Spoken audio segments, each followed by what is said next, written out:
Mwadhama Polycarp Kardinali Pengo alizaliwa tarehe 5 mwezi Agosti mwaka 1944 katika parokia ya Mwaze, jimbo la Sumbawanga, Tanzania. Ni mtoto wa marehemu mzee Joseph Pengo na marehemu mama Rosalia Nzyungu. Mwaka 1959 hadi 1964 alisoma masomo ya sekondari na kuhitimu katika seminari ndogo ya Kaengesa.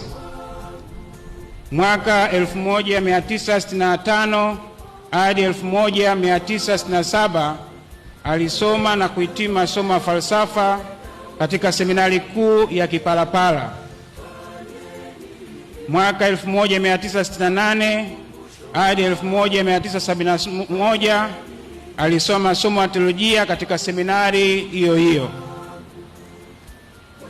Kupewa daraja ya upadi na masomo ya elimu ya juu. Alipewa daraja la upadi na hayati Askofu Charles Msakila jimboni Sumbawanga tarehe 20 Juni mwaka 1971. Kwa miaka miwili kuanzia mwaka 1971 hadi 1973 alikuwa katibu wa askofu wa jimbo la Sumbawanga. Mwaka 1973 hadi 1977 alikuwa masomoni huko Roma katika chuo kikuu cha kipapa cha Laterano, chuo cha Mtakatifu Alfonsi, na kuhitimu shahada ya uzamivu katika masomo ya teolojia ya maadili. Baada ya masomo hayo alirudi nchini na kuwa mwalimu na mlezi katika seminari kuu ya Kipalapala kwa miezi 9 katika mwaka 1977.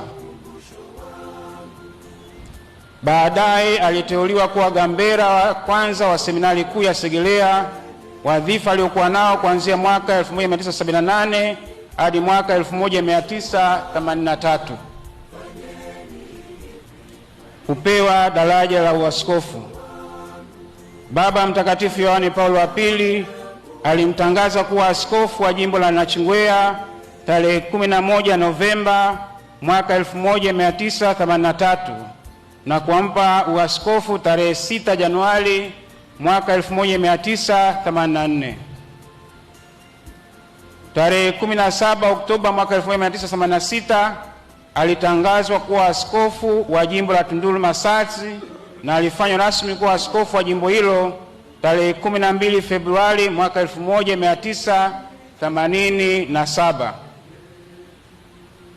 Alitangazwa kuwa askofu mkuu mwandamizi wa jimbo kuu la Dar es Salaam tarehe 22 Januari mwaka 1990 na tarehe 22 Julai mwaka 1992 alianza kuliongoza jimbo hili baada ya kustaafu kwa hayati Mwadhama Laurian Kardinali Lugambwa.